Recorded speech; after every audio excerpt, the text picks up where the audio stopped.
Merci, bonsoir. Le face-à-face sera bientôt avec des machines qu'on appelle des robots. Qu'est-ce que c'est qu'un robot? C'est une machine qui a au moins 3 fonctionnalités, qui va percevoir son environnement. Elle le perçoit grâce à une caméra, grâce à des micros, grâce à des senseurs. Et puis, grâce à ces différentes captures de signaux, cette machine va prendre des décisions et va enfin actionner ses bras ou ses jambes et faire des actions, en tout cas dans notre vie réelle. Un robot, c'est pas la même chose que ce qu'on appelait un robot dans les années 50. C'est tout sauf déterministe, puisqu'il a une perception de l'environnement. Il peut faire les choses qui n'étaient pas prévues ou qui n'étaient pas directement liées, en fait, qui n'étaient pas programmées comme cela. Alors, qu'est-ce qu'on met dans ces robots? On met beaucoup de modules d'intelligence artificielle. Alors, l'intelligence artificielle, c'est un oxymore. Hein. Intelligence, c'est de l'humain, et artificielle, c'est l'artefact, c'est de la machine. Je parle souvent d'imitation artificielle. Et on a développé énormément d'anxiété autour de ces robots qui vont prendre notre travail, qui vont arriver autour de nous pour différentes tâches. Alors c'est vrai que les premiers robots sont là pour nous aider pour des tâches qui sont difficiles, pénibles, etc. Les robots qu'on est en train de faire en ce moment sont plutôt sur des tâches intellectuelles et on va même jusqu'à des robots qui pourraient faire de l'interaction sociale avec nous et donc détecter nos émotions et être dans cet univers. J'ai mis ici, en fait, ce qui génère aussi de l'anxiété chez nous, ce sont tout cet environnement de science-fiction qui a précédé en fait, la robotique. Le mot robot, il a été prononcé la première fois dans une pièce de théâtre qui était donnée en 1920.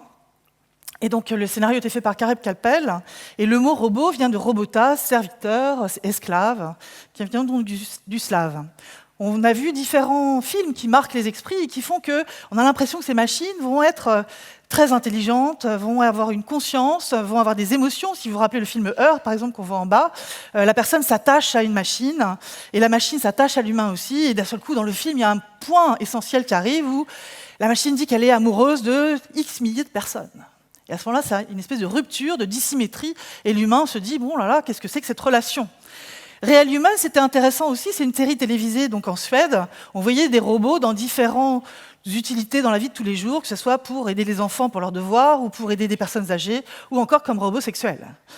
On va voir de plus en plus ces images autour de nous. Est-ce qu'on est encore dans la fiction ou pas? J'avais mis aussi l'image de Hall, donc de cette intelligence artificielle embarquée dans un vaisseau qui parlait et qui, à la fin, quand la personne le débranche, dit « je sens ma conscience s'en aller ». Vous voyez, donc ces émotions sont derrière toutes ces machines. Ça crée de l'anxiété aussi. Les mythes en créent aussi. Derrière, on a Frankenstein qui était donc et le golem. On fait des robots, on fait ces machines qui d'un seul coup deviennent des machines qui ont des intentions et qui nous aident et qui vont se rebeller contre leur créateur. Alors, qu'est-ce qu'on va trouver dans la société à l'heure actuelle? Ce sont des robots qui sont soit, alors on appelle normalement un robot, c'est un objet qui va bouger. Mais on a tendance à parler de robots aussi pour des logiciels. Les chatbots, l'agent conversationnel, sont par exemple c'est Google Home, Alexa, Amazon. Je ne sais pas si vous en avez, en tout cas aux États-Unis, ça se développe énormément. Il y a des foyers, il y a 6 Google Home, vous voyez, un par pièce. Donc ça prend une importance incroyable. On va voir différentes sortes de machines apparaître, donc c'est multiforme, et aussi des robots qui nous copient beaucoup. On appelle ça des géminoïdes, des jumeaux robotiques de nous-mêmes, comme le professeur Ishiguro avec son jumeau robotique qu'on voit dans l'image en haut. Et donc ces machines qui essaient de nous ressembler, elles vont porter confusion. Et d'autant plus que lorsque cette machine s'adresse à nous, nous dit quelque chose avec un peu d'empathie, même si c'est de la fake empathie, eh bien on va avoir tendance à anthropomorphiser, à prêter à ces machines des capacités humaines. Pour vous dire, j'ai écrit un livre qui s'appelle « Des robots et des hommes, mythes, fantasmes et réalité ». J'ai eu à répondre au courrier des lectrices et des lecteurs, et j'ai eu une dame qui me disait « Moi, j'ai un robot chez moi, c'est un robot aspirateur. Quand il s'arrête au milieu de mon salon, mais que pense-t-il ?» Je n'ai pas imaginé une réponse satisfaisante, sans doute, mais vous voyez, le niveau en fait, de culture sur ces machines et de compréhension sur ces machines a besoin d'être renforcé. Bonjour, je suis sensible aux émotions que tu exprimes dans la voix. Grâce à elle, je peux déterminer progressivement ton profil émotionnel et adapter mon comportement. Plus tu me parleras, et plus le profil se stabilisera.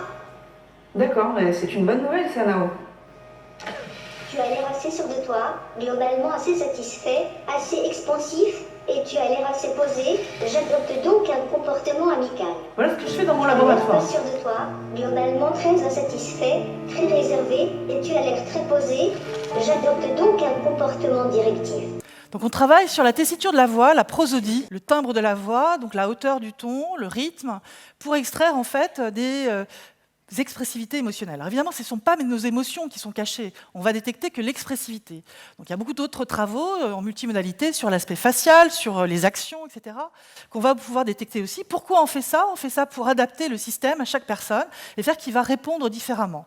Alors ces machines, vous voyez, elles sont tout sauf émotionnelles réellement, elles imitent les émotions. Il n'y a pas de sentiment, il n'y a pas d'émotion, il n'y a pas d'intention, il n'y a pas de désir, pas de plaisir et pas de conatus, au sens de Spinoza. Il n'y a pas d'équilibre, de volonté de faire quelque chose. Ce ne sont que des imitations que l'humain a fait.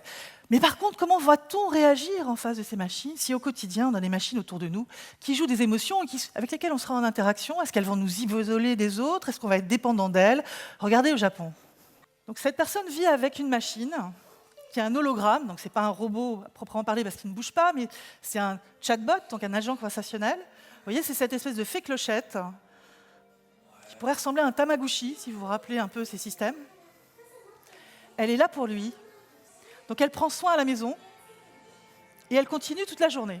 Donc omniprésence de cet objet, et donc il y a un espèce d'attachement, hein. On voit que la personne dit je vais rentrer à la maison, l'objet dit tu me manques, reviens, enfin, à travers ces petits scénarios qui correspondent en fait à finalement une interaction dans le vide, puisqu'il n'y a personne en face, il y a une machine. Donc on peut imaginer isoler les gens avec ces objets chez eux. Et quand je dis qu'il y a effectivement beaucoup de ces objets de Google Home ou les Alexa Amazon qui sont achetés à l'heure actuelle aux États-Unis et qu'en France, ça commence à démarrer aussi, il faut faire attention. Ces machines enregistrent nos conversations et notre intimité chez nous et vont les utiliser pour créer des nouveaux modèles qui vont pouvoir être à nouveau vendus sous d'autres formes, avec d'autres objets peut-être. Donc il faut faire très attention à cette manipulation possible. Je travaille aussi depuis sur l'incitation à faire. Comment une machine comme ça, qui détecte dans quel état d'esprit vous êtes, peut vous influencer, vous pousser à acheter des choses que vous n'auriez peut-être pas envie d'acheter, vous pousser à choisir différentes stratégies dans votre vie et qui seront très intrusives. On n'en est pas encore tout à fait là, mais il faut faire attention. Donc, ces arrivées de ces machines sont à la fois bénéfiques pour nous et engendrent un certain nombre de risques qui me fait parler de plus en plus d'éthique, en tout cas. Si ce n'est pas de la régulation forte, c'est un besoin de comprendre. On a besoin dans la société d'être AI ready avant de pouvoir utiliser ces machines. Elles vont permettre de comprendre mieux nos biais cognitifs, pourquoi on réagit par paresse, pour faire comme le voisin, et ces émotions qui nous animent, qui font qu'on va raisonner par intuition sur le système 1, comme le décrit Kahneman, prix Nobel d'économie en 2012. Il décrit deux systèmes, le système qui est intuitif, qui est très rapide, qui nous permet de survivre, qui est là depuis très longtemps, et le système 2 cognitif, qui permet de réguler. Allons vers un système 3 de métacognition, où on va pouvoir finalement être conscient de cette intuition, de cette créativité qu'on peut avoir, tout en ayant compris finalement qu'il y a d'autres buts. C'est un choix qu'il faut garder. L'intuition, c'est excellent pour la créativité, l'imagination et dans certains aspects. On réagit plus vite avec cette façon d'appréhender les choses. Il ne faut surtout pas qu'on devienne des machines. Mais par contre, il faut comprendre quelles actions derrière sont déterminées finalement par cette réaction très rapide.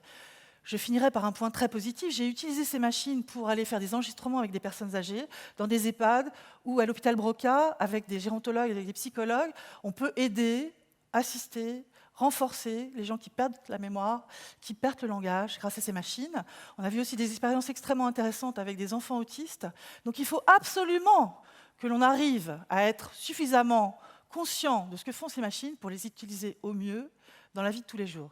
Dernier point, attention à une chose. En ce moment, ces machines sont faites majoritairement par des hommes. 20% de femmes font de l'IA. 80% donc, de ces machines sont faites par des hommes. 80% des machines qui sont faites ont des noms féminins. Alexa, Samantha, Nadine, etc.